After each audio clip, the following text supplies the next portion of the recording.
Episode ke-7 diawali dengan memperlihatkan murid kelas 3A yang berlari ketakutan bersama Minami. Mereka dikejar oleh geng Yakuza yang berusaha menangkap mereka, dan mereka berhasil dihadang ketika hendak melarikan diri dan mereka pun terkepung. Ketika mereka tidak bisa berbuat apa-apa lagi, tiba-tiba muncul seseorang yang menolong mereka. Ia adalah ketua kelas 3A Saint Agnes yang bernama Sakaki Makio. Bak seorang pahlawan, ia menyelamatkan teman-teman sekelasnya dengan berhasil mengalahkan para berandalan Yakuza. Umemura yang melihat Bang Makio yang keren langsung menghampirinya dan memeluknya dengan senang. Teman-temannya pun bersorak-ria dan Minami mengucapkan terima kasih pahlawanku, dan ceritanya pun tamat. Seperti Bang John bilang, ending yang sangat membagongkan. Seperti film-film yang saya nonton di situs Simontok, di akhir cerita pasti ada nama pemain dan yang lainnya. Ternyata film yang barusan kita tonton disutradarai oleh Makio, dan pemainnya Makio, penulis cerita juga Makio, dan yang mimpi juga Makio. Sat.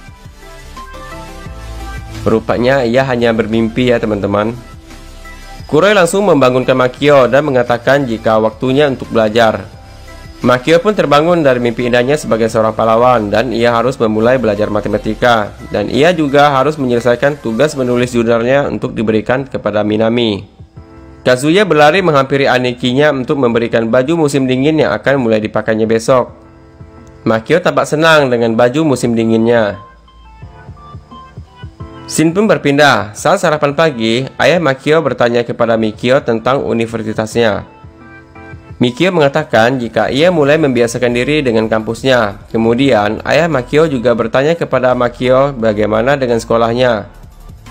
Makio menjawab jika ia telah membuat kotak saran untuk anak kelas 3A yang berguna untuk mengumpulkan pendapat mereka.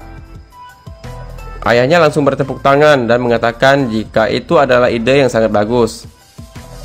Ketika Makio selesai sarapan dan pergi ke sekolah, Mikio berkata apa yang akan dikatakan Makio jika tahu kalau dialah yang telah menangani geng Shichiria. Ayahnya yang mendengarnya pun bertanya, kenapa Mikio tiba-tiba melibatkan dirinya dengan geng. Dengan senyuman manisnya, Mikio menjawab jika itu kelihatannya menarik dan tidak ada alasan lainnya. Kuroi yang mendengar obrolan itu menunjukkan wajah yang penuh antisipasi terhadap Mikio. Sakura Koji yang berjalan bersama Makio menuju sekolah memberikan tanggapan jika sebenarnya ia adalah seperti seorang karnivora yang rakus. Ia selalu mendapatkan apa yang ia inginkan, tapi mulai sekarang ia tidak akan mengeluh lagi dan akan menikmati masa sekolahnya. Ketika Makio bertanya tentang cinta, tiba-tiba ada suara yang berteriak. Rupanya itu adalah Umemura, dan ia berlari menghampiri dan menyapa mereka berdua. Makio tampak tegang, sedangkan Umemura senang karena jika ia melihat Sakura Koji berarti ia tidak datang terlambat.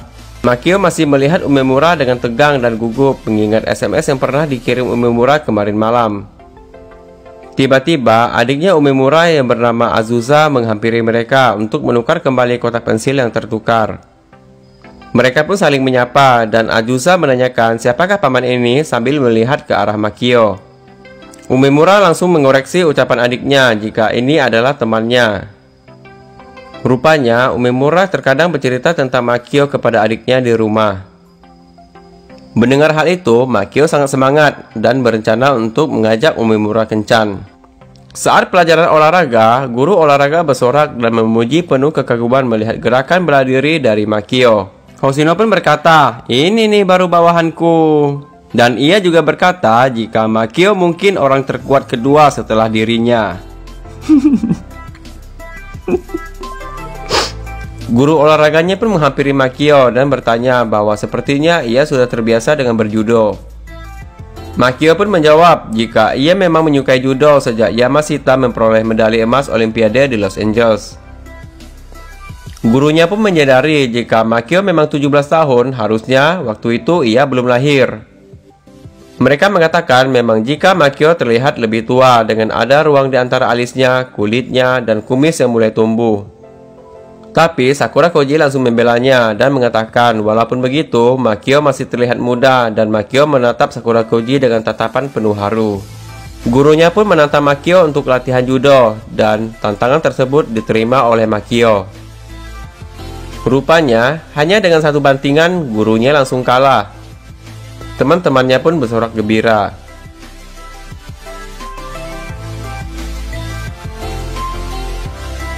Di ruang guru, tampak Minami yang sedang baca jurnal milik Makio. Makio menulis, "Terakhir, aku akan memberimu hadiah." Minami melihat tanda panah yang menunjukkan gambar mirip dirinya. Ketika melihat gambar bergerak itu, ia tersenyum, tapi ia kaget ketika melihat wajahnya yang terakhir bergambar Iron Face atau muka besi. Ayahnya melihat tingkah laku yang berbeda pada diri putrinya. Ayahnya pun mengajak Minami untuk mengobrol dan bertanya, "Apakah kau sedang jatuh cinta?" Minami pun menjawab, "Tentu saja tidak, karena di Tokyo ada hukum tentang pendidikan sehat bagi anak-anak. Tidak boleh terlibat cinta dengan anak di bawah 18 tahun. Jika melanggar hukum, akan ditangkap oleh polisi." Pada saat Minami menjelaskan hal itu kepada ayahnya, di luar Makio menguping pembicaraan mereka berdua, yang menjadi kaget perihal hukuman tersebut.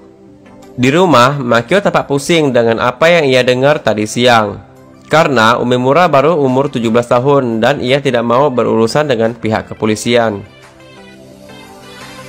Kazuya yang melihat bosnya lagi bingung mengusulkan dan berkata, "Kenapa tidak ajak saja Umemura untuk berkencan?"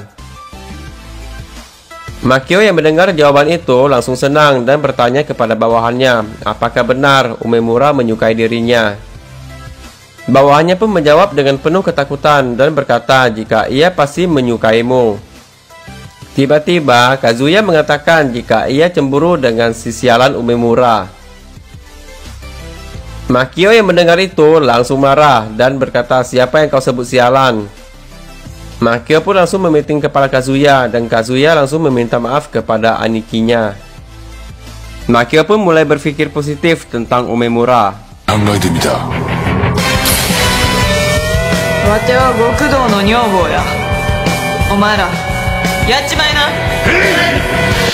Parah nih Makio, mikirin ayahnya malah yang jelek-jelek, sekali mikirin Umemura yang bagus-bagus.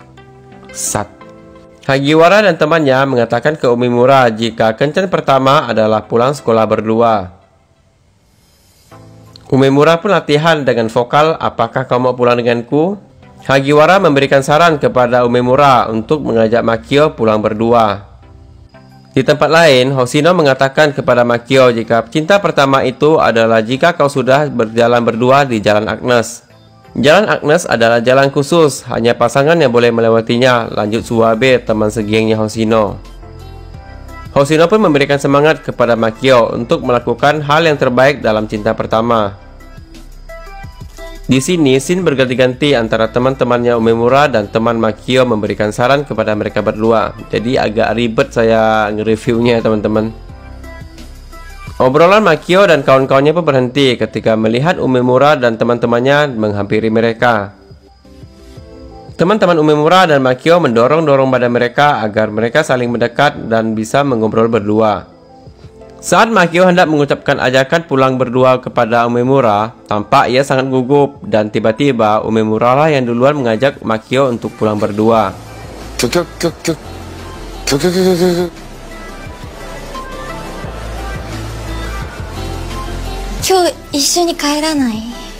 Makio pun sangat senang dengan ajakan dari Umemura. Aduh sayang Yakuza satu ini kok bisa kayak gitu. Makio dan Umemura mencoba itu semua layaknya orang yang sedang kencan. Hagiwara yang ternyata menguntit dari belakang kaget melihat Sakura Koji yang ternyata diam-diam juga mengintip Makio dan Umemura. Selain itu, Sakura Koji dan Hagiwara juga melihat Kazuya yang tengah mengintip. Sakura Koji memperkenalkan kepada Hagiwara jika itu adalah Mikio, adiknya Makio. Jadi mungkin dia khawatir apakah Makio akan berhasil atau tidak. Hagiwara kemudian bertanya kepada Sakura Koji mengapa dia terlihat sedih dan apa alasannya mengintip Makio dan Umemura.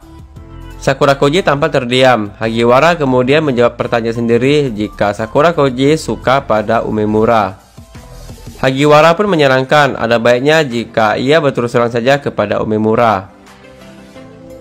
Sudah saya duga dari episode kedua. Kazuya yang otaknya agak miring mengira Sakura Koji menyukai Makio. Kazuya pun tampak kesal, tapi kemudian dia lega bahwa yang disukai Sakurakoji bukanlah Anikinya, melainkan Umemura.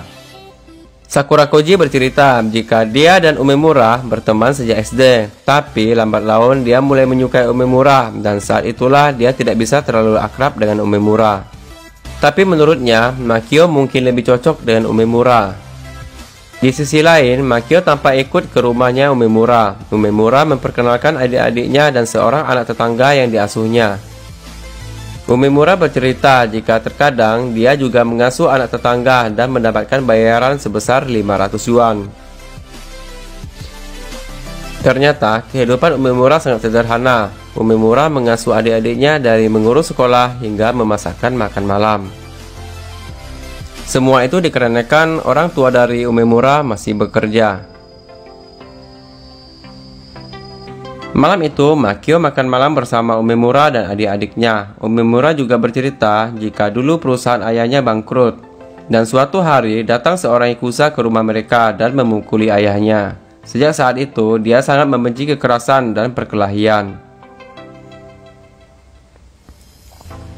Makio tampak terdiam saat mendengarnya. Dalam hati, Makio berkata, bukankah selama ini dia selalu melakukan kekerasan dan perkelahian dengan geng lain? Apakah dia juga seorang penjahat? Saat Umemura mengantarnya pulang, Makio hendak mengatakan jika dia adalah seorang yakuza. Namun, tak ada pesawat lewat. Pengen gua ketapel ini pesawat. Sat. Lanjut. Saat Umemura mengantarnya pulang, Makio hendak mengatakan jika dia adalah seorang yakuza. Tapi ia tidak jadi mengatakannya karena ada sekelompok berandalan yang mengganggu mereka. Saat mereka mulai merayu Umemura, Makio sangat marah dan hendak menghabisi mereka. Makio pun mengurungkan niatnya saat teringat jika Umemura tidak menyukai kekerasan. Ia pun pasrah saat dipukuli oleh berandalan itu. Aduh, wanita. Aduh. Yakuza aja kalah sama wanita. Di rumah, Kuroi dan Kazuya tampak cemas dan akan mencari tahu siapa yang berani memukuli bos mereka. Makio melarang dan menyuruh mereka untuk melupakannya saja. Saat menahan rasa sakit, Makio berkata, sampai sekarang dipanggil yakuza, dipanggil penjahat, tidak pernah menggangguku.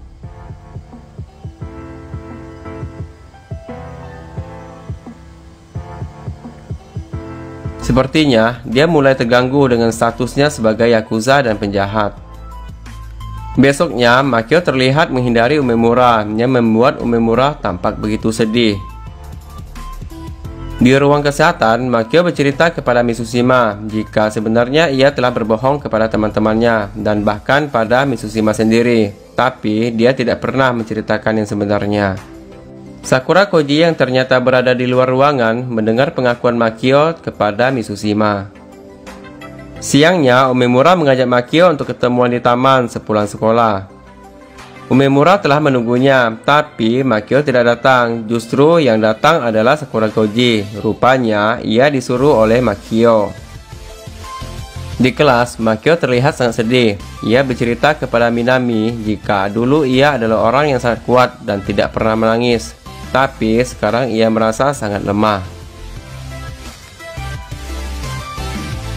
Jika masa muda menyakitinya seperti ini, maka seharusnya dia tidak merasakannya. Dengan lembut, Minami mengatakan jika Makio tidak lemah. Senang dan sedih memang sering terjadi, tapi itu yang membuat kita semakin kuat dalam menghadapi masalah. Minami juga memberikan Makio semangat dan menyuruh Makio untuk tetap datang ke sekolah. Pagi itu, Makio bersama anak buahnya tengah belajar persiapan untuk menghadapi ujian semester. Ketika itu, ponselnya berbunyi. Rupanya, itu adalah telepon dari Sakurakoji yang mengatakan jika ia sudah hampir sampai di rumahnya. Makio pun tampak panik dan tiba-tiba Sakurakoji pun sampai di depan rumah Makio dan filmnya pun bersambung.